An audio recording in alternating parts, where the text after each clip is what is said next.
What's up, guys? That was bad. That was bad. Well, in this game, there was 5 goals, 10 yellow cards, 2 red cards, 9 VAR checks, 111 minutes played of football. Wow, 9 VAR checks is crazy. And Nico Jackson scored a hat trick, but still finished with like a 6.7. First kick of the game, then 3 tap-ins from Harry Kane. So at the end of the day, like in my books, didn't get destroyed. Did Bayern play better? Yeah, 100% they played better. They deserve to win. I do see why they blame Leao, because if a player is known as, again, getting the numbers every single season, double digits, great GA, always being the player who steps up and changes the game a lot, he hasn't done it.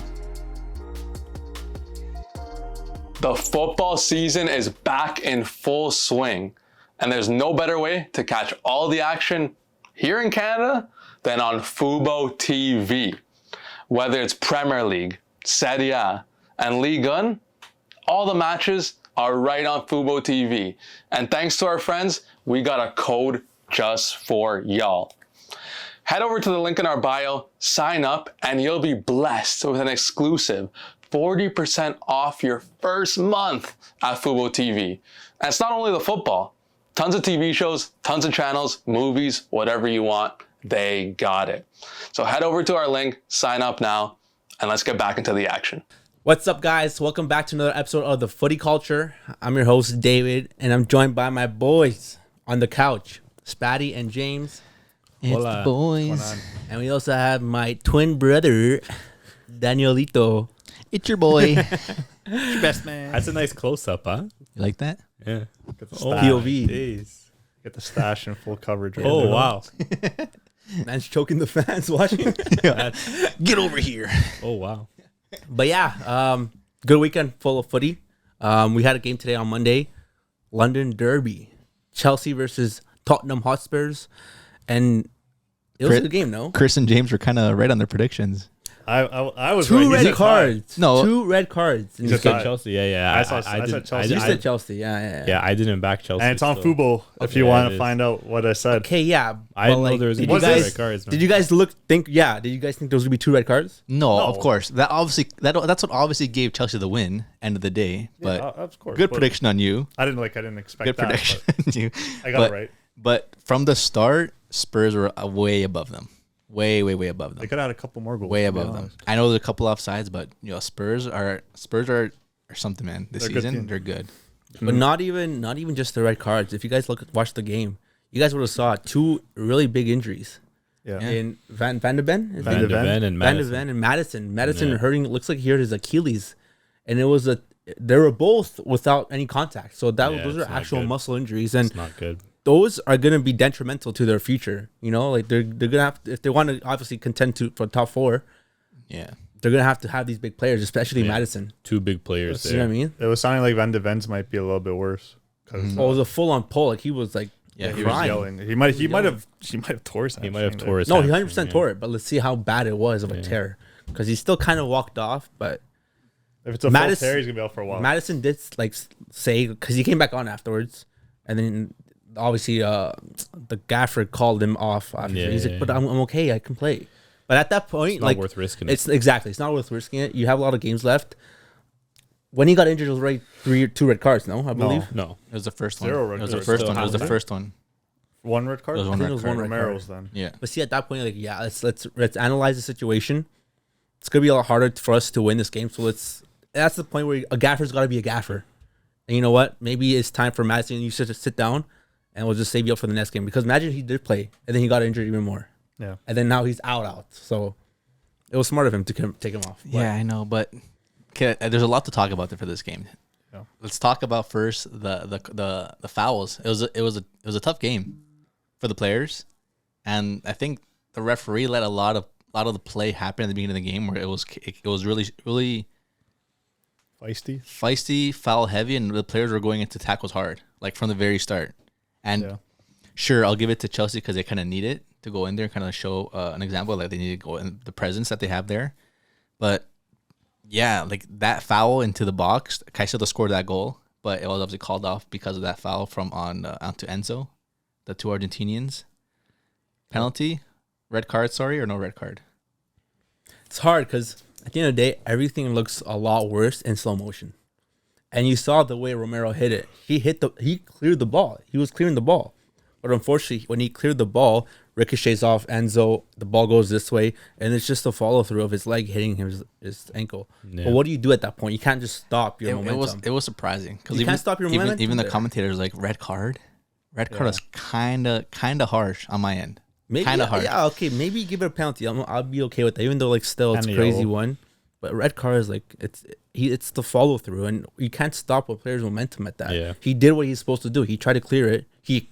Contact was first with the ball, and the momentum brought him to the leg. But yeah, like, that's a big card. And man, if you put your house on it, you would have bet Romero was gonna get the red card anyways. He's been better. He hasn't been doing these stupid challenges recently, but now, of course, this one.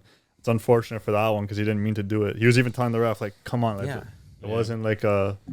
Especially as the other guy was Argentinian, like, he definitely wouldn't go in 100% against him. But yeah.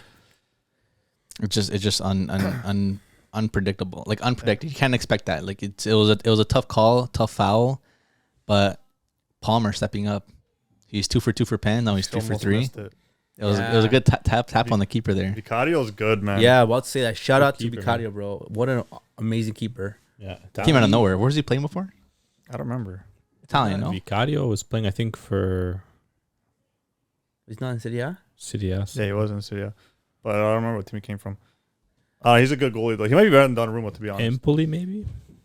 He's a big guy, too. Like, he's actually really tall. I think he might be 6'3". He really puts his body on the line for anything. And he really opens up wide. So, like, he's not scared of anything.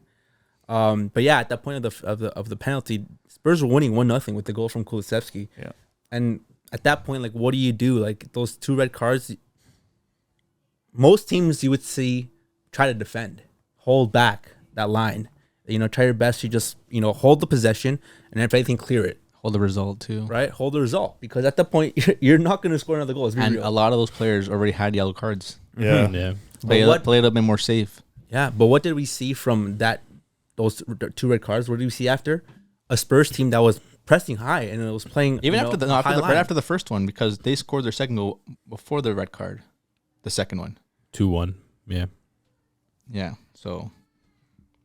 I thought Spurs was still the better team with 10 men. Mm-hmm. But in this game, there's 5 goals, 10 yellow cards, 2 red cards, 9 VAR checks, 111 minutes played of football. Wow. 9 VAR checks is crazy. Would you consider this to be a good London derby? Or more on the shittier side? It was definitely hectic. Like, obviously, all those things happening. It's tough to call it like a great London derby when one team's playing with 9 men for a good portion of the game. And then just to check on me too, the 3 goals did come after the second red card, so it was 1-1 most of the game. Sweaties, I'm pretty sure. And Nico Jackson scored a hat trick, but still finished with like a 6.7 rating. Right here, actually. Yeah, 6.7 rating. He is so poor. And he did the Sui. Yeah. Like, come on. That's insane. Did you deserve that hat trick? No. He did it, though. It was... He did not play a good game. He's not a good player. Chelsea's not a good team. They went down. I mean, they went up from... okay.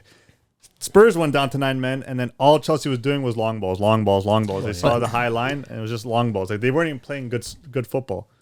It was boring to watch. I mean, it wasn't that boring because it was attack after attack. But what's that quote of the thing said? From Ange? Yeah, no, I rate it. He was basically saying something along the lines of, you know what, like, as long as I'm at this club, like, we're gonna go for it. Like, they went down to 9 men, but they didn't, sit back. They could have easily parked the bus at 1-1. Put 8 guys in the box, leave 1 guy up top, try to counterattack. But he said, no, we're gonna keep playing how we're playing. We're gonna stick to our philosophy. We're gonna go for the game. We believe that even with 9 men, we can still take these guys on. He said something along the lines like, even if we had 5 guys, we're still gonna play this style of football. And we saw it, that high line that they were playing, they stuck to it, which was crazy, even without Van de Ven, who's a big part of that high line because of his recovery speed as well. Yeah. So you're missing 2 of your starting center backs, but you're still playing that high line, which is crazy. But I rate it. I respect that. I don't. Obviously, it's good. I think it has to be a balance, I think, because I think if you're a great manager, you have to be adaptable and you have to adjust your tactics based on what the game's showing you, what the game's giving you. But at 1-1, I say, like, why not, stick to your philosophy and go for it. You can still easily win that game, especially if you believe you're the better team, which we all agree they were. Yeah, with 10 men, but to still do it with 9 men, I think that shows his cards a lot because now he's very one-dimensional. He could only do the high pass. No, Yes. a manager can easily tell his defenders, Dude, any team can any team can sit back. Any team can say, guys, drop back, and he didn't even bother changing his team to a more defensive team. He did player per position.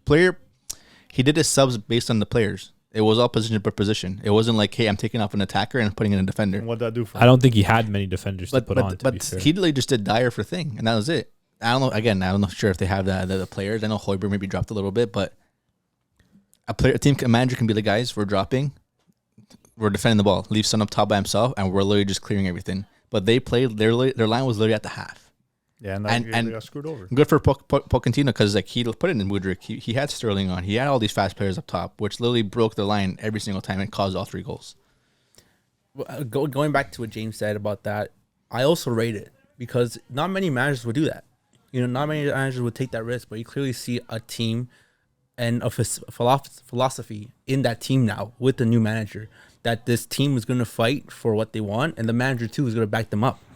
The manager clearly thinks that this team is able to do it, even with 9 men. So for him to have that, what's the word? Kind of confidence in his team to do it. You can see that's not even who cares about the result. That alone for me just sees like, you know what? This manager has so much trust in his team and in these players. He's got balls, man. No, for sure. He's got balls to do that because let's take in mind. You think Guardiola would have done that? No, I think Guardiola would have dropped back with 9 men. He would have taken off Haaland right away, taken off another midfielder. Because he's a smart manager. Brought on 2 center backs. Yeah, you could say that's obviously the easier route and the safest route. Mm-hmm. But I rate that he has balls to do this. Yeah, I don't. And he knows who he's facing. Like, Chelsea's a team where he can counterattack. They're struggling, and I think like 9 men, more than likely, when you're playing down to 9 men, more than likely, you're not going to get that result. Exactly. So why not go for it? Why not go for it? You're not going to get the result, so why are you going for it? You're not going to get the result even if you drop back. So you're not getting the result either way. So why not drop back and try getting a tie? So why not stick to your philosophy? My only concern here is now Spurs are on a good run. They can continue at a healthy run. And again, as his manager, I don't think he'll say, you know what, guys, we deserve this loss. No. Hey, Romero, that was a terrible red card. Udogi, sure, next time be a little bit more safe because the first tackle, first of all, in the first half. That should have been a red. 2-footed. They were stupid tackles, but that one, okay. But next time, be smarter. I wouldn't really blame the loss on the players. It came down to, it was one of those games. And they had to go out there and play hard because Chelsea were doing it too. Yeah. They had to go out there and put everything out there. And sure, the cards weren't in their favor this game. But going forward, my only problem is, they're going to keep getting these results. They're going to keep getting the wins. So are City, so are Arsenal. And what if it now comes down to the goals? What if the goal differential comes and they literally conceded 4 goals this game when it could have been easily 2-1, 3-1, or 1-1 game? I think Big Ange goes into that dressing room after the game and he's clapping. At this player. No, because for sure. You guys brought so much intensity and so much passion to this team. You saw the fans as well. They were going in it. Yeah. And it's like that's all you want as a gaffer. Yeah, and that's what he wants as a gaffer. He wants to see his team fight. You keep the performance going, whether it's 9 men, 11 men. You keep the same performance. You keep the same confidence in your team, and the team just moves forward onto the next game. Like, you know what I mean? Like, if you're ending the game 9 men defending deep, like you're not, like you think maybe the gaffer doesn't have confidence in us. Maybe, but this I think instills that confidence in the players, and I think no, you're not going to go undefeated. You're not going to go invincible. Other than that Arsenal team, you're not going to go invincible. At the end of the day, you're going to drop points, but why not keep that confidence in your team? And keep the spirits high as you're moving into the next game. The games come so quick, especially in the Prem. I think it was something different, and I rate it. Yeah, I rate it. I don't. Let's finish up with this. I think at the end of the day, these players in general are going into the next match with their intensity high because they know that they played a good game, and it just came down to, unfortunately, red cards and goals that at the end of the day they're gonna get scored on if they have 9 men. But you brought the intensity. The gaffer was happy with what you did. You didn't let down any of your, you always had 100% energy, basically.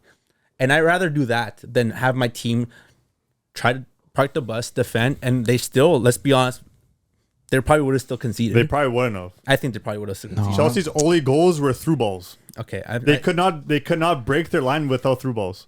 Why not? I know that. No top manager in the world would still have a high line when they're tied against a team that is not playing good against us. It's different. No, it's not different. It's not different. It's not smart. It's different. Guardiola, Jose Mourinho, Ancelotti, any of these managers are parking and going for the draw, especially as an undefeated team.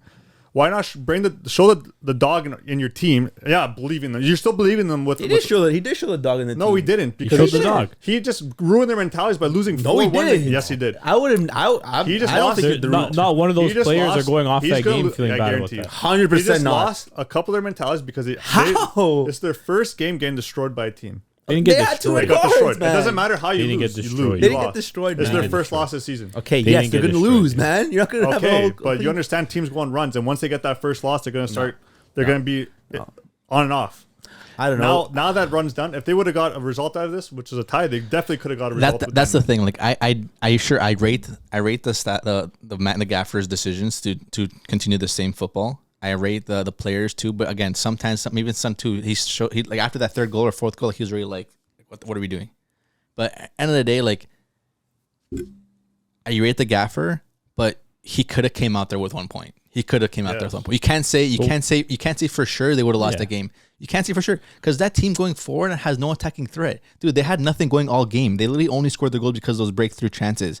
And sure, I'll give it to Spurs too because they were playing that football all game long, and it just came down to those moments. But like all game long, they had those players in the trap. There were a couple moments when they had those offside goals. Same thing. First half, Sterling going in, Jackson tapping him in. high line. You got to realize it. But it comes down to it. Chelsea knew how to get their goals, and Spurs kind of just gave it to them. Yeah. In a way, they gave it to them because they knew all first half. Sterling was running on the wing, everything through. They got the offsides, but let's keep it going. Every single time through, you're gonna get the goals, one way or another. But I think Spurs could have left that game with one point easily. 100%. Easily. We'll never know. 100%. Yeah, I know it's a good game. Unfortunately, Big Ange gets his first loss in the Prem.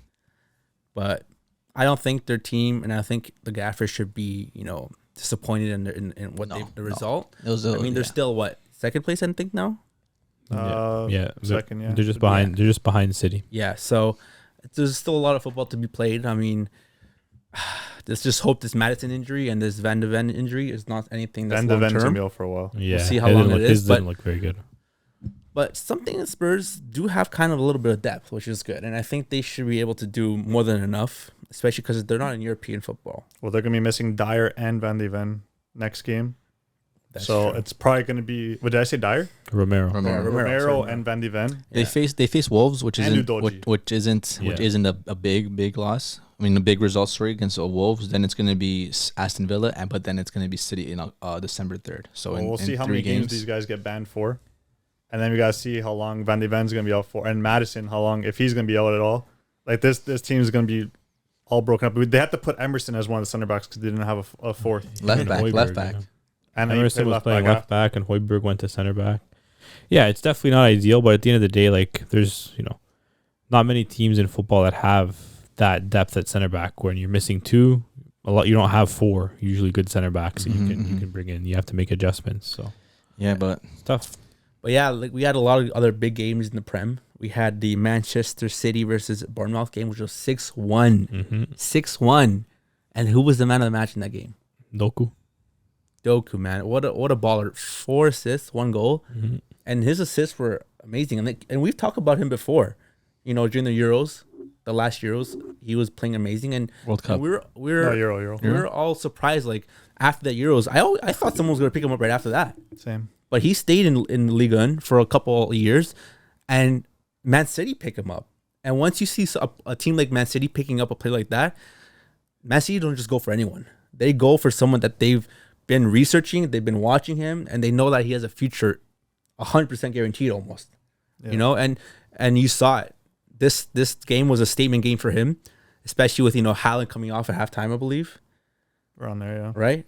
Injuries. And he's a different player, different profile that Man City don't have. He's a proper, pure, fast-paced winger with strength. He's like an Adama Traore with just more technical ability and just a lot more agile. Right? He's better. He's better. He plays like a French winger. Yeah, like a he Dembele does. He really or does. something. And again, like we said, if Man City gets a player, watch out because he's gonna light up the league. Yeah. And it just took a couple games for you to realize that he's going to be a baller in this league, in this team as well. Yeah, he's a different profile to the other attackers that they have as well. Yeah. Gives him something different. He can play on the left. He can play on the right. He created danger cutting in. He created danger going wide. He created danger going to the byline. So pretty much anything he wanted to do, he got in that game. Obviously, I think teams will now start to pay more attention to him. They'll double him and whatnot to try to make sure he can't do it as easily. But yeah, Pep rates him bare. You can just tell in the press conferences after, like he's like enamored by Doku and how he takes players on one by one and how wingers need to dribble. All wingers need to dribble like this. So I think it's been a while since he's had like a true pure winger like Doku. Like Mahrez, I think when Pep first got there was a little bit like that, but then as Mahrez got a little bit older, he kind of adjusted his game a little bit to maybe be a little bit more creative. But Doku is just pure, he's wicked. Yeah, he's just a wicked player, man. And you know, with we've said this before as well. Like this generation now in football, it's like wingers are slowly dying out. Their durability, bring them back. They're not showing off a lot of their skills, their passion. You know, the way they're able to go through players because you're trying to be a system player more than anything, as gaffers want, right? But with Doku, that's a player like you said it. Pep wants him to dribble, and I think just seeing a play like that just brings you light that maybe the wingers are coming back more. Like. Just express yourself down that wing, and a player like him expressing himself, like man, when you watch him dribble, it's just amazing. Right when he gets the ball, you're excited to see what he's gonna do. So it's cool to see, for sure. Yeah, it's a cycle. Everything goes around. The wingers will come back. These techie wingers. Yeah, I love it. And then another game we had in the Premier League: Newcastle versus Arsenal. Mm-hmm. A cheeky 1-0 win for Newcastle. Arsenal dropping points again. Yeah. But did we expect this? I mean, Newcastle's a good team. They played at where's Newcastle Stadium? St. James Park. St. James Park. So obviously, Newcastle has great fans there as well. And it was just a rowdy game in general, right? Couple, injuries here, a couple fights. But Arteta had some issues with the goal as well, right? Suppose he might have been outside. Bounds, yeah. VAR here, VAR there. There's a lot of issues with VAR, right? And Arteta was before saying it like he supported the ref and let them do their job. They make accidents, but then after this game he was disgrace. It's a disgrace how they're doing this, how are they allowing this. You're okay with everything until it affects you. What happens to you? All I'm gonna say, he's a brat. Okay, he's a brat. Spanish. Damn. I'm guessing he probably went for Barcelona. He's a Barca brat. Wow. Didn't he come from the Barca academy? I think he might have been at Barca. Every good Spanish midfielder is from Barcelona. Yeah, but I think at the end of the day, like Dan said, like it's okay until it happens to your team, then you take offense to it. Yeah. It's like anything. But I'm sure they checked if that ball went out. And at the end of the day, like who knows anymore? VAR has been on like really, really high alert the last couple of games for I think just in the Premier League in general. Ever since that Spurs Liverpool game. Yeah. Which one? Spurs Liverpool. The most recent one? Yeah, the one where the offside goal they got it wrong. And then they admitted they got it wrong. Oh, Spurs Liverpool. Yes. I'm like Spurs Chelsea they played today. Sorry. Spurs Liverpool. Yeah, you're right. Ever since then, I feel like it's just been like hot alert. And like. But then again, I think ever since then, people have been trying to just shift the blame on VAR. Mm-hmm. Oh, they don't know what they're doing. It's VAR. Bro, it's VAR. If we're sitting at home in our homes on our couches in our onesies eating a bag of chips and we can see that they're doing very something wrong. Over here. That's what Chris does. Done this before. That's what Chris does. I don't know. Snuggie. Crusty Snuggie. Snuggie. If we can see that on the monitor, and then it's crazy because even sometimes too, I think for the Romero tackle, they showed it after the card was given and the fans were going crazy. Yeah. And like sure, like we can't really say that, but like Dave says too, like once the play slows down, sometimes it's kind of like you kind of see it worse than it is. Yeah. And sometimes these calls too, some of these offside calls, some of these camera angles that they use too, it's like this VAR system costs millions of dollars. Like do it right. Yeah. Like I want to see every single line perfectly on the grass, and don't spend 10 minutes. There's no reason I should be seeing 12 minutes of extra time in the first half either. Yeah. You know what I mean? Like, she needs to get done quicker and right. And sure, like, a lot of people say it's still in its baby phase for how many years now? And they're still getting, like, small things wrong. Even the pundits during the Chelsea Spurs game are saying, man, these refs are taking a long time. And then the other Brendan was saying, well, yeah, now that, the situation that we had of Spurs Liverpool, these refs are like triple, quadruple, checking what's everything. 5 times quad? Yeah. Quintuple? Yeah. Checking VAR and the cameras, right? So it all has a domino effect. They don't want to get anything wrong. They don't want to get anything wrong because next thing you know, they're going for their heads if they get something wrong again. So, yeah, at the end of the day, it's always going to be affected VAR, and it's just, you got to give it time, I guess, because it's not going away. No. That's for sure. So, but do you guys think, in a quick thought here, VAR, did it improve or did it make the game worse? No, it definitely improved it because there's a lot of things that it does get that refs would never get because it sees things that a ref can't see. Yeah. But I mean, I think it made it worse for the fans because now they see all these different angles and like things that they didn't even see, now they're seeing. So before it was just like a ref didn't call it and you're like, I could have sworn that was offside, and like you'll never know. Yeah, then maybe you saw like one replay afterwards from the broadcast, but you didn't have all these angles, you didn't have the lines pulling up on the screen, you didn't have them zooming in here, zooming in there, doing that. Then you see a million different clips on Twitter about it. Then everyone on Twitter is talking about it. It just kind of gets in your head a lot more. And I think people are kind of weighing on these decisions and making it more of an excuse than before. Yeah. At the end of the day, the game's the game. The ref's going to call it one way or the other. At the end of the day, they're going to make mistakes. I think VAR helps reduce those mistakes. It's still going to make mistakes, I think, because at the end of the day, it is a human that's making the decision. Yeah. Right? Especially in some of these that are kind of 50-50. It's all subjective. But I think it's good because it's, there are some things it's made a lot clearer. Like offsides, pretty much now, unless it's a human making a mistake, VAR is not going to get it wrong. The actual system, I'm saying. The humans can still make an error, but the actual system itself of being able to review it with the lines, it's not going to get it wrong. But the humans that are looking at it, that's the problem. It's not the system of VAR, it's the humans that are actually utilizing the system and making the call. Yeah. I do agree as well, but I also don't agree. Like in an aspect, well, obviously in football, and you want everything to be correct because at the end of the day, it's a business. You want to make sure that everything's done right so that, nothing is here or there. It's concrete. This is offside. This is not.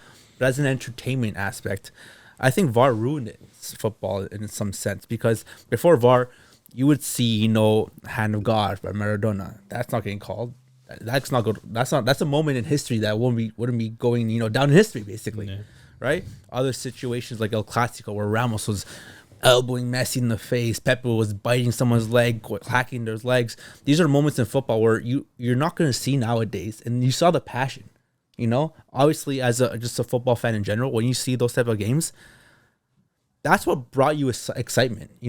Like seeing a little arm, little elbow to someone, and the ref didn't catch that. You're like, oh, ref, he's bleeding. What the hell? That was just an excitement thing about the game, right? And you don't see that anymore because of VAR, right? Everyone's just double checking, making sure you can't even put like your head against another person's head because then the player falls and it's a red card. It's like back then, these players would go crazy, make sure the ref's not looking, and bam, put a little elbow in. And those are things that go down in history because, like I'm saying, we've seen it before with Ramos, we've seen Maradona, we've seen all this thing. So VAR obviously did do good things, but I also think that it's lost the entertainment aspect in football, in my opinion. A little bit. Right? For VAR, I think what it made worse, I think it gave everyone the ability to kind of be a journalist nowadays. Yeah, everyone can go on Twitter comment section and just say everything like, oh, look at this, look at that. There's always an excuse for everything now. Yeah. Before, there's an offside, but what can you do about it? Like, refs aren't robots. Linesmen, unless it was like deliberately offside and something they don't call it, but like those small moments, those are also game changers too. Winning games, losing games. But I feel like nowadays, everyone has their own opinion. Everyone sees it, has their opinion. They think this and that. Not back in the day, like throws that offside, like shit. But you can't really do anything about it. Yeah, right? I understand. That's actually a really good point because back then, like you can see as a fan, like, oh, the ref just wasn't looking at the freaking that foul. Fuck, like, okay, we get the ref wasn't looking, but at this point, like, there's no excuse. Yeah, if the ref's not looking, someone's looking at it. Then how is he getting it wrong? So that's why the fans are getting even more mad at it. Back then, there was an excuse. The ref didn't look at it. So as a fan, especially if that happened to a player of mine or my player got a red card, I'm like, oh shoot, like it's not his fault. He didn't see it. But now, like, there's so many angles where you do see it, and if you get it wrong, there's no reason for you to get it wrong. So you can definitely tell, like, everyone's basically, like Daniel said, refs, an expert, journalist, expert. Yeah. But yeah, no. Speaking of experts and the referee calls and the decisions, James was really heated about the El Clasiker. Everything their classic. How's it called? The classic. The Klassiker. The Klassiker. The Klassiker. Yeah. You always say, "Oh, the refs are being called. Nothing's called for Dortmund. Everything's for Bayern." So, how did that game go? How did the game go? We had what was the score? 4-0. 4-0. 4-0 for Bayern Munich. This past weekend against Dortmund. Yeah. They played in not Allianz. They played in Dortmund. What's the stadium called? Signal Iduna Park. Signal Iduna Park. And I mean, the game's not gonna be well when they score in the first 3 minutes. Dude, it was 2-0 in like the first 8 minutes, and the game was done. Your boy Harry Kane, balding. Yeah. Oh, he's not gonna break that. He might actually beat Lewandowski's record. He might. And then Maybe you'll he'll. Dave a nice bag. I don't know, man. He might. Obviously he's been on good form the past couple weeks. He's been stat padding against some shit teams. Past couple weeks. Yeah. This whole season so far. Dortmund a shit team? Yeah. Hat trick against Dortmund, hat trick against Darmstadt, hat trick against Bochum. So he's he's feeding off the bottom feeders here. 9 goals against these teams. But no, Harry Kane, I think, he played a great game. I'll give him his flowers, at the end of the day. Scored 3 goals, but what impressed me most about Kane was he played an all-around game. He obviously scored the goals. He was ice cold in front of net. He had, 3 or 4 chances. Colby made a couple good saves, but, anytime he had a chance, he was cold. He finished it well. But he tracked back a lot. He was dropping deep a lot. He was winning the ball back. He was winning fouls. He was creating from his own end and kind of starting the counterattacks. And hey, I'll give it to Bayern. I was saying on the live that we did, the worst thing that could have happened to us was Bayern losing that game midweek and getting knocked out, because a team like Bayern isn't going to lose 2 games in a row. Facts. Right? That was the worst thing that could have happened. We would have been much better off if Bayern slapped that team 9-0. Harry Kane scored all 9 goals. Went into this game very confident. Very very calm. Yeah. But that game lit a fire under them. And like I said, a team like Bayern doesn't lose 2 goals. Tuchel had a brilliant match plan. Everything just worked well for Bayern. And at the end of the day, like when you go down 2-0 against a team like Bayern, it's a wrap, because you have to really commit people forward to try to get back in the game. With the speed and quality they have, it's a nightmare. So yeah, tough loss to be expected, right? It's been about 5 years since we got a dub against Bayern, a couple draws here and there. I was gonna say. So in what year do you expect to beat Bayern? Hey, it could be this year, man. It could be any game, man. At the end of the day, like this could have been the game, but it wasn't. So I feel like you've been saying that for years. I'm gonna keep saying it until it happens eventually. Last year in this very fixture, we got a very exciting draw, which really gets me going. A nice draw, but at the end of the day, it is what it is. The title is not going to come down to just this one game. First loss in the season. Can't look at it too, critically. Bayern were just a better team on the day, and I think you have to move on, because there's another 30 odd some games to play. You win those games, you give yourself a chance to still be in for the title. You think you're still in the title race? Yeah. You sure? Yeah. They really in the title race? Yeah. So do you expect Dortmund to actually win the title this year? Dude, your team has 1 loss. I know, I get it, but you're in the title race. When they versed the top team in Germany, I was going to say Leverkusen, but they're not. They got absolutely destroyed. Dude, the scoreline. Is that a winning? If you actually, I'm not too sure if you watched the game. Doesn't matter if I watched the game or not. It does, because it wasn't totally destroyed. 4-0 scoreline. Scoreline, yeah. The scoreline, I think, made the game seem a lot more one-sided than it was. If you look at it, it was 2 goals within the first 8 minutes of the game. And then it was 2 goals when the game was done and dusted. It was a lot more even in the actual middle part of the game. 4-0 was, a very flattering scoreline for Bayern. They scored 2, took it easy on you, and then they're like, okay, we're going to try again. They scored No, they scored 2. We went on the front foot. We attacked. We created chances, and they scored 2 goals on counterattacks. Well, yeah, that because Tuchel's a good manager, and he realized, hey, I could sit back a little bit now. Yeah, and that's exactly what he did. Like I said, as soon as those 2 goals went in, the game was done, because you play right into Tuchel's hands. Doesn't mean that you got absolutely demolished by Bayern. Scoreline may look that way, But at the end of the day, the 2 goals they scored, one was a corner, So first kick of the game, then 3 tap-ins from Harry Kane. so At the end of the day, like in my books, didn't get destroyed. Did Bayern play better? Yeah, 100% they played better. They deserved to win. We didn't deserve to win that game, but we didn't get demolished. sounds like a lot of excuses. No, it's not. What am I saying, dude? I'm not saying, oh, the refs made us lose. Bayern sucks. I'm saying Bayern played a good game. They deserved to win. They had a match plan. They stuck to it. They won. They were the better team. Congratulations. Like, what do you want me to say? Like, we lost the game. Bayern played good. Kane had a fantastic game. We move on. That's it. At the end of the day, it's an exciting Bundesliga season. 4 very strong teams in the league this year. Leverkusen are fantastic. And it's always good when you have that third team in it with Dortmund and Bayern. 100%. Less pressure on Dortmund, which is good. But Leverkusen are a fantastic team too, man. And we don't talk about them enough. We're talking about, oh, Bayern this, Bayern that. But, dude, Leverkusen are disgusting, man. Undefeated. Most goals scored in Europe, like 54 goals scored in Europe so far. And they play, like, beautiful, beautiful football. So it's going to be interesting to see, like, how long they can kind of keep things up. They're still undefeated in the league, top of the table right now. They tied Bayern when they played earlier in the season. They beat Leipzig, so they've already taken on a lot of the big teams in the league, and they're still top. So that's going to die down.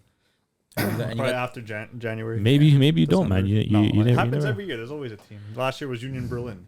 Union Berlin went the whole season. And then They made top 4. They finished 3rd place in the league, Union Berlin. They went the whole season, right? Champions League, buddy. Yeah, they made Champions League, and now they suck Bonucci. because they got Bonucci. But they were they not first for a little bit? yeah, they were first for a little bit. Okay. But So the thing Let's is, be realistic. Who's going to finish first? but if Bayern. you, but if I'm you saying. watch Union So that was Berlin just- play, It's good. and you That was- watch Leverkusen play, but it doesn't matter. Is what I'm trying to say. There's Bro, always- Bayern- they're both getting results, but Union Berlin were outperforming their XG by like 15. Bayern's inevitable though. Exactly. They're not Bayern is inevitable. Bayern is legit They Thanos. won 11 straight. Yeah, I know they've won 11 They're straight. inevitable. They're not inevitable. They're a great team, I'm inevitable. well-run team, but at the end of the day, Leverkusen this season, they've been playing fantastic football. Truly, I haven't seen a team play this good football in the Bundesliga in some time. And their boy, their star player, Wonder Kid, Florian man. Wirtz, bro. He's going to Florian get Wirtz. picked up soon. Probably, Man City or Bayern, probably, after this year? De Madrid. Bruyne, De Bruyne replacement, I'm thinking, dude. Think De so? Bruyne replacement, or I think I can also see him if Xabi Alonso ends up going to Madrid. No way. I can see him. Why not take Wirtz? They have That's a their star guy. freaking thing, bro. He hasn't played a game yet. The Turkish lad. Guler. He hasn't played a game yet, and you already won another 10. Why not? Nicolono Guler. To what? Why not? Bro, he hasn't played a game yet. Dude, Madrid love their shiny new toys. Yeah. You know that? But no, Wirtz has been phenomenal, and Yes. Boniface as well. Pink up, yeah. And Capier as well. You know, they have a fantastic team, so- Grimaldo, dude, for free. Grimaldo on the free as well. Xhaka. They made a brilliant mix of young, talented signings, but also experienced players that are contributing now. Hoffman, Xhaka, Grimaldo, like these are all players that have come into the side, stabilized them, but they're contributing. Like Grimaldo, I think, has 10 goals and assists. I think every there's like Well. an experienced player. There's also like a nice talent coming up, like Frimpong, Grimaldo, Ta Nkapie, Tapsoba, like Xhaka, Wirtz. Like there's experience where like they need it, and then there's also like the young Sheik and Boniface creativity. as well. Top. Like they have a very balanced team. You know, I think the sporting director has done a fantastic job bringing those players in, and now that they've been able to kind of stay a little bit more fit, it's been good. Obviously, it's a long season. They only have Europa League really to worry about, so really that's not going to get too difficult for them until, maybe March. Yeah. So yeah. we'll see how long they can keep things going. But yeah, it's definitely exciting to have another team playing well in the Bundesliga. But yeah, it's another game, another loss against Bayern. Tough. Yeah, like you said, it's good for the Bundesliga because we've all known the Bundesliga is a 2-team race, Yeah. 2-team league. So having more teams makes that league more interesting. Yeah.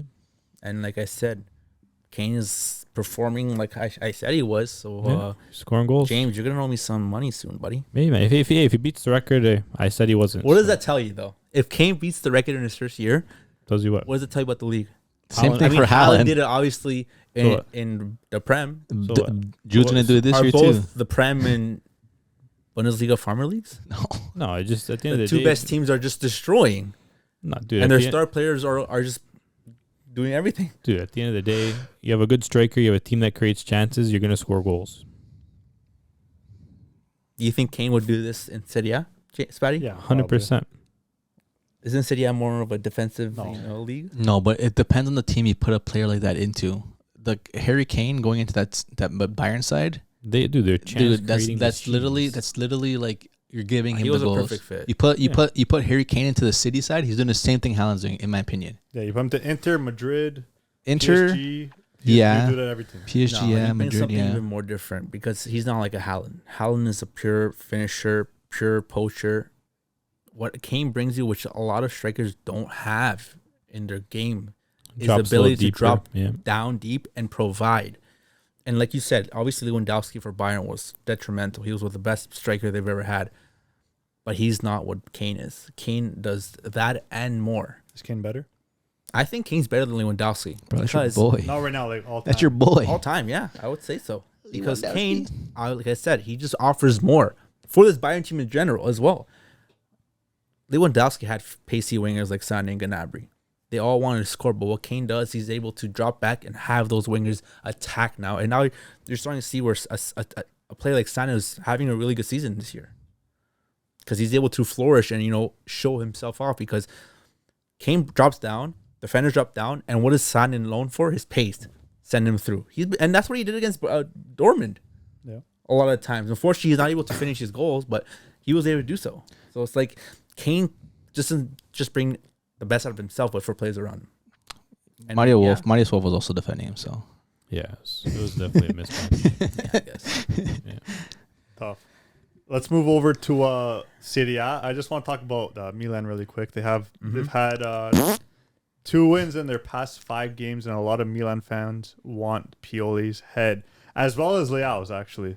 Leao's too, eh? Leao has 3 goals, I think, in 11 games. What? And they're like expecting obviously more from the best player in the Serie A. When's his purple patch? He's usually good for the whole year. He's overdue for why is he though? Yeah, he's usually good for like 3/4 of the year. But stats wise, he's not someone who necessarily is always putting up like crazy numbers. Like he's more like performance. Like he'll put up a good performance and take ons, but he has double digits GA every year, past 2 years. Nothing like crazy though. Yeah, last year's I'm pretty sure he had pretty good stats. I'll double check. But anyway, Leao hasn't been doing the work, so I guess it's kind of messing up Pioli in a way because a lot of what his tactics are run through Leao. So if you were AC Milan, would you get rid of both? Would you get rid of one? And if you're going to get rid of one, which one? Okay. Leao and who? Theo? Leao or Pioli? Oh, Pioli. Or both. Weren't the players and the fans calling for Pioli last season? They wanted him last season, but then he ended up doing better at the end of the year. Yeah, but now it's about consistency. You have the players that can win the league, in my opinion. Do they, though? Okay, yeah, but a lot of the players that they brought in that everyone's like, oh, they're gonna be sick. They're pretty shit. But they were providing in the beginning of the season. Pulisic was providing. Is he injured now? No, Pulisic is still decent. Cooled down. Chukwueze is not that good. What about Okafor? Not that good. Okafor? Yeah, but Okafor, I don't think they're playing him striker brought in with the intention of being he's just a sub. An impact player right away. Then you got Loftus-Cheek. I think Loftus-Cheek and Pulisic were the two better signings. Loftus-Cheek's not bad, but he's always injury prone. Reinders stinks.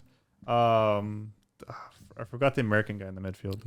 Musa, not that good either. Like we did all these. All these Milan fans, we're gonna be way better. We got all this depth. Yeah, but as I said at the beginning of the year, this depth isn't good. It's okay depth. Yeah, it's just depth. It's mid depth. Those aren't starting. Maybe Pulisic it could be a starter, but besides Pulisic, those players don't start. You're right.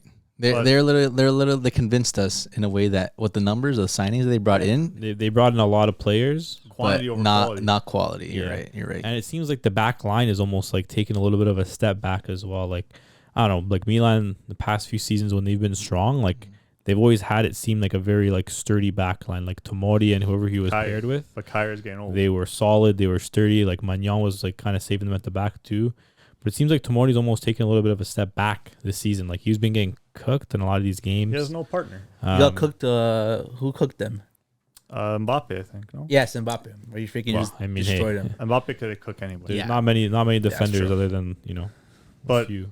Yeah, Tonali doesn't really have a partner. I don't think Thiago is that good either. But Malik Thiago's decent, but they're both young, right? You kind of have to have that kind of blend of. Yeah, you're right. You're right. I think this team sold it to the fans a little bit more with the signings they took rather than the quality of the signings. And do you blame Pioli or do you blame Leao? Or both. I don't know. I don't think you blame anyone. I think at the end of the day, like when this many players have been brought into a team, it takes a while for one or two players to get adjusted to a team, a system, let alone like 5 or 6 players that are trying to get adjusted to the system. And then that along with your star player not performing maybe to the same. He has 3 goals and 3 assists in Serie A this season. So 6 goal contributions in 11 games. So, not terrible, but definitely we maybe expect a little bit more from Leao. But I don't know. I think it's a tricky situation because okay, let's say they get rid of Pioli, who's coming in? Yeah, I know. I'm just saying what these I see on Milan Twitter or my brother or I see Milanistas are brats. Milan fans that we know, and a lot of them say Pioli out, and they're like, oh yeah, I've been saying this for years, but he's gotten you to a CL semifinals last year. He got you guys. I don't blame Pioli. Like we said, Milanista fans are brats. No, it's not. No, it's not that. Bro. No, it's at the end of the day, the gaffer is always the first one to catch blame. Yeah. No matter what, you're probably not going to blame your star player because you rate the player more than the gaffer. Mm-hmm. And then the gaffer is always going to be the first one that seems the most replaceable and dispensable. So he's always going to be the first one to get blamed. It's unfortunate. I don't blame Pioli. But I mean, at the end of the day, it's tough because who's better? Really, I wouldn't blame him either bring in? because Conte? Yeah, exactly, and also because if you think about it, you think all these signings were Pioli's first decision signing. These are the ones he wanted. No say in this exactly, he has no say in these, and these aren't players that obviously Milan really wanted because these are kind of second tier players. You know what I mean? Yeah. The ones that they got. It was all marketing and just make the fans happy. Yeah.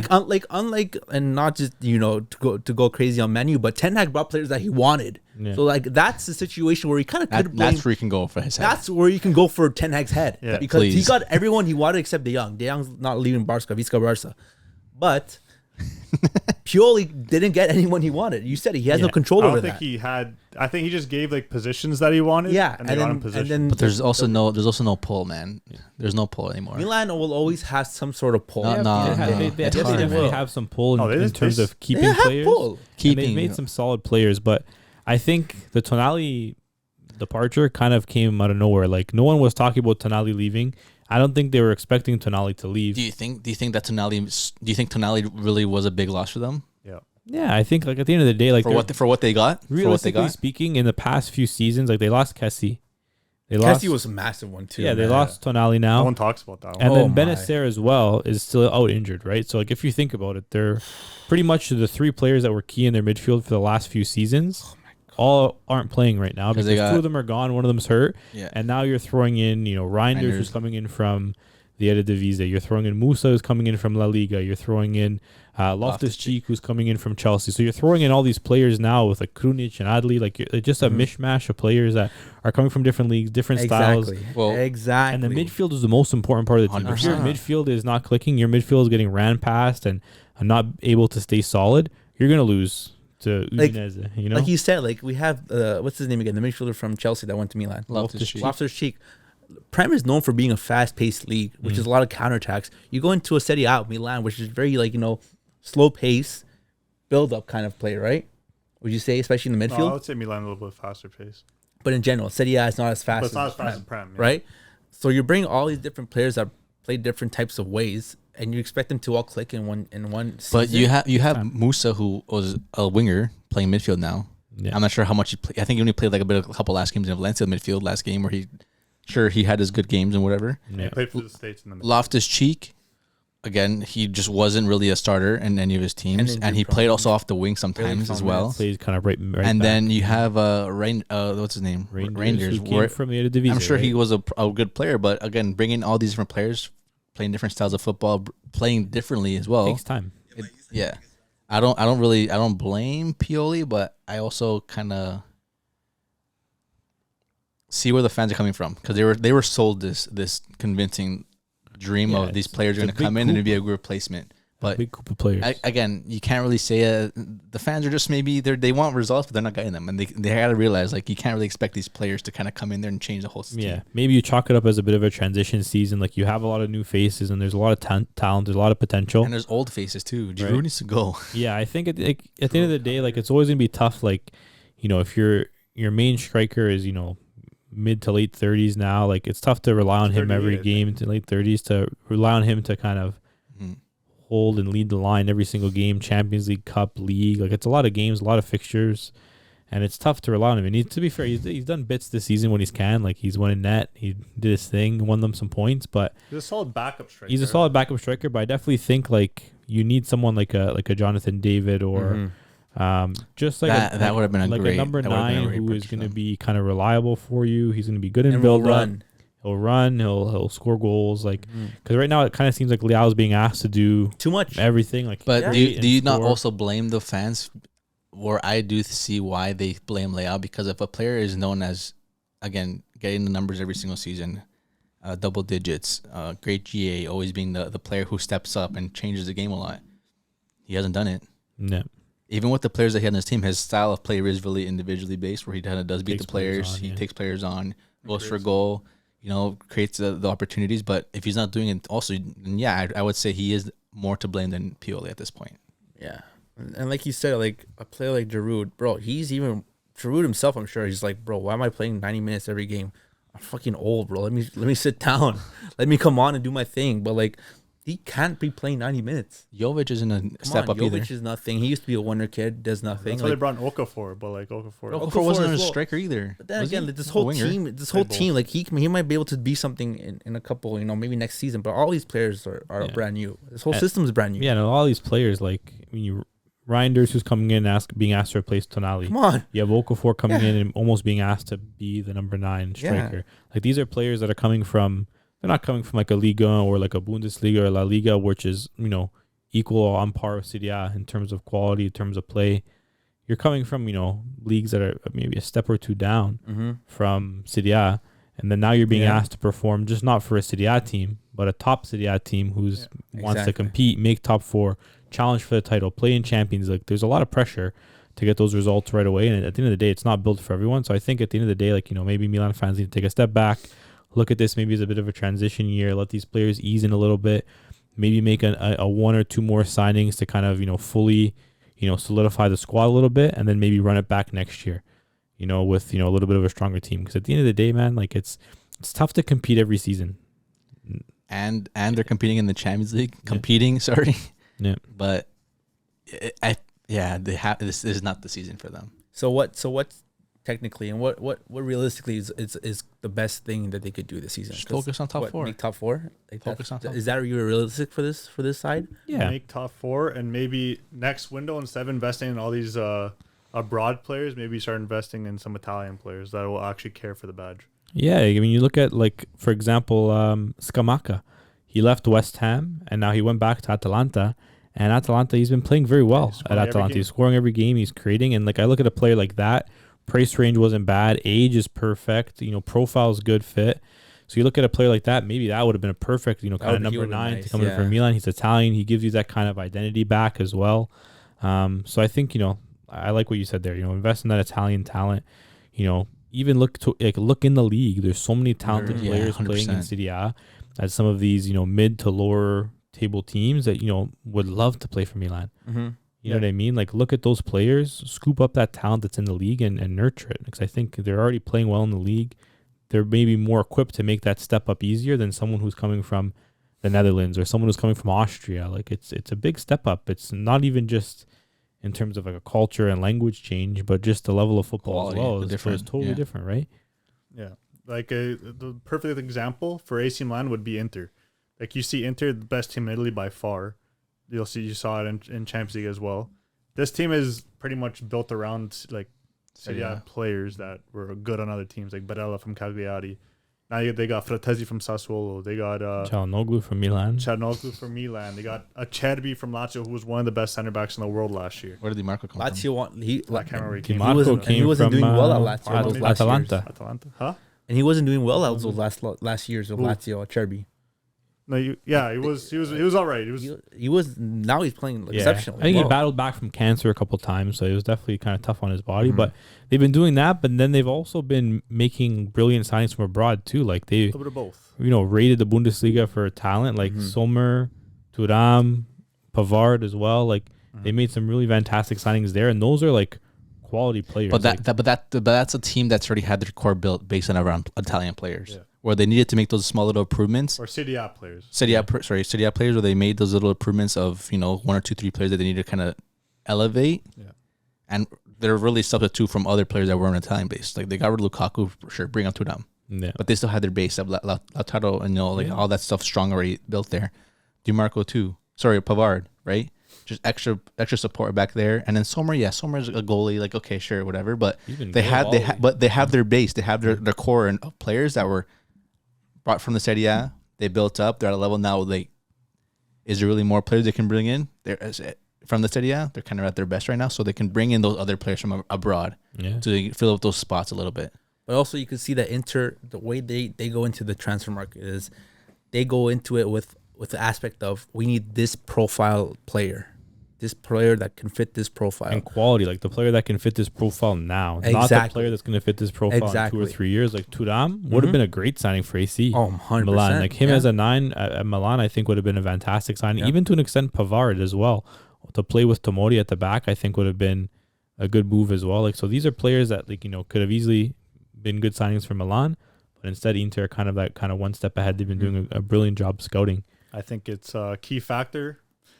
Marotta, he's the guy who put together that brilliant Juve team that we saw with Pogba, Vidal, Pirlo. Insane. He's great. And still living off that. I just want to say, buddy, how long? AC Milan's stupid for getting rid of Maldini because he was putting together a great team and you guys screwed him over. Yeah, I agree with that. I think Maldini was doing something right there, and it's unfortunate, obviously. And maybe it comes down to whatever happened with Tonali. Maybe there's something that we don't know about. You want to keep him. But maybe that's why.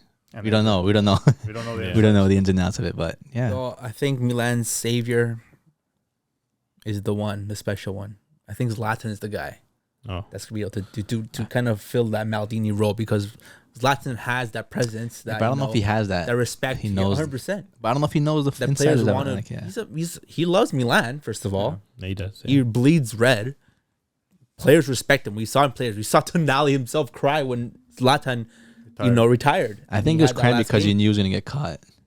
Nah, I lost my bet. But in general, you know what I mean. And yeah, like Milan's obviously going through a little bit of a rough patch here, but they have to go into this winter transfer with the right mind, the right attitude, and go for those prolific those players that fit those profiles. Because I think they just went into this transfer window, this past summer transfer window, and just said, we need a winger, let's get this winger. Instead of realizing, okay, we need a winger that's able to do this, though, and do this. Yeah. They just went for a player who, okay, he can kind of do everything.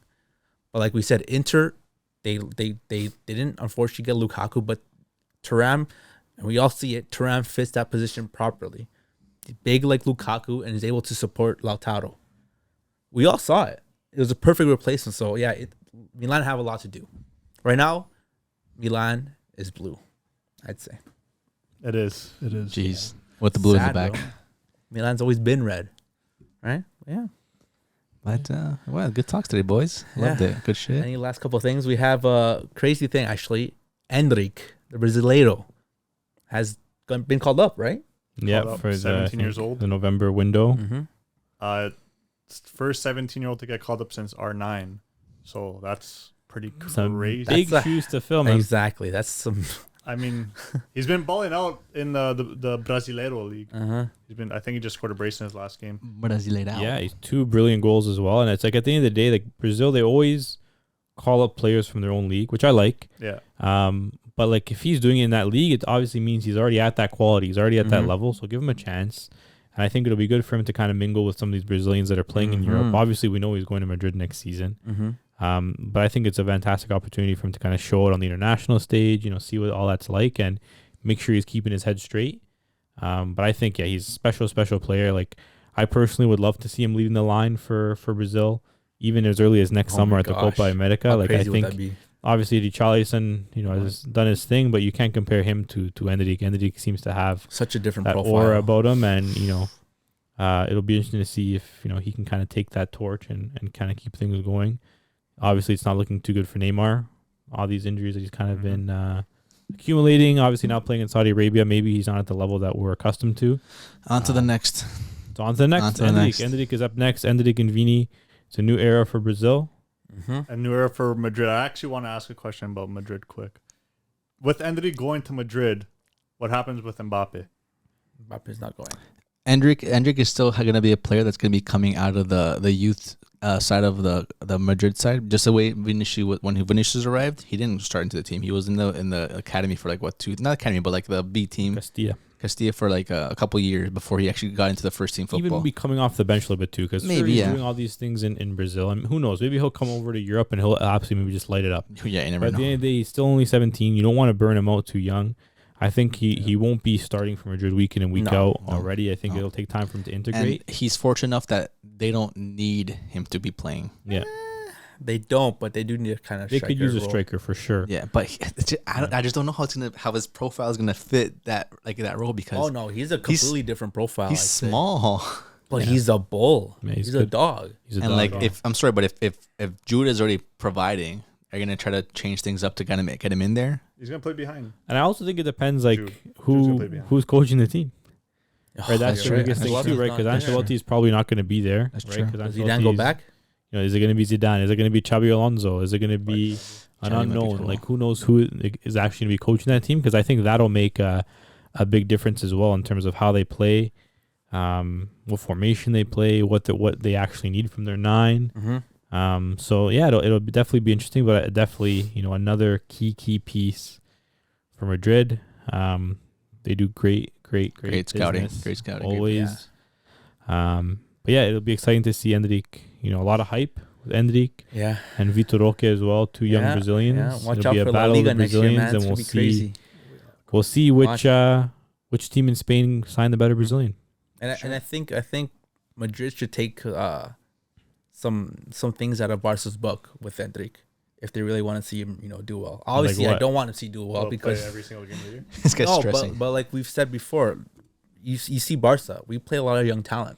And the reason why, because of course, you could say some players are injured, so we have to play them. But also, what's better for a player to develop, but in the highest level? Obviously, it could either go both ways. Either they flop and the pressure gets to them, or they could be, strive under that pressure and become a diamond like Pedri, like Gavi, like all these other players, right?